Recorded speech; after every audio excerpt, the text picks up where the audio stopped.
بسم اللہ الرحمن الرحیم۔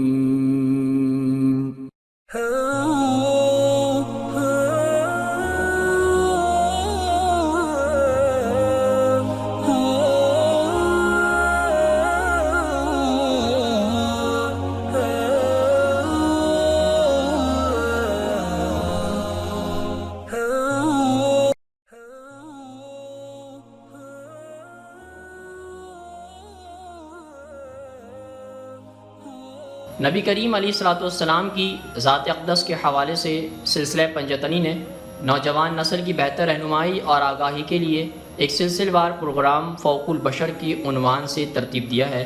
آج ہم انشاءاللہ اس سلسلے کی اگلی قسط کا آغاز کرتے ہیں۔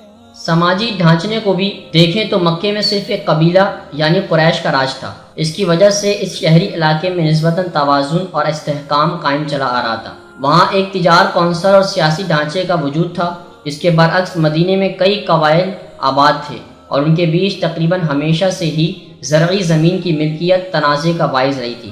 یہی وجہ ہے کہ مدینے کے ہر موضع کے اندر ایک سے زیادہ گاؤں علیحدہ رہ کر قلعے کی شکل میں حفاظتی فیصلوں کے اندر بند ہو کر بسر کرتے تھے۔ یہ دیو ہیکل دیواریں دوسرے قبائلی یا فریقین کے ساتھ جھڑپ میں دفاع کے کام آتی تھی۔ حالیہ سوالوں میں مدینے کے دو بڑے قبائل اوس اور خزرج تنازعات میں گھر کر کئی باریک ایک دوسرے کے بالمقابل آ چکے تھے۔ ان میں سے ایک کو برتری تو حاصل نہیں ہوئی تھی، مگر اس قضیے کی وجہ سے پوری وادی میں بے-چینی کی فضا پیدا ہو گئی تھی۔ یہاں تنازعات کے بگڑنے اور خون ریز جھڑپوں کا خدشہ ہر وقت موجود رہتا تھا، مگر ایک شے ایسی تھی جو ان کو اب بھی اکٹھا رکھے ہوئی تھی۔ یہ دونوں بڑے قبائل مکہ کے قبیل قریش سے شاکی تھے۔ قریش کے نزدیک یہ جاہل دیہاتی قبائل تھے، جن کے مقابلے میں وہ خاصے مہذب اور تہذیب یافتہ واقع ہوئے تھے۔ مزید یہ کہ شمال میں کھجور کے باغات میں بسر رکھنے والے ان گواروں میں اتنی سمجھ نہیں تھی کہ وہ آپس میں امن و آشتی قائم کر سکیں، سکون سے زندگی گزار سکتے ہیں۔ مکہ کا یہ رویہ مدینے کے لیے ناقابل برداشت تھا۔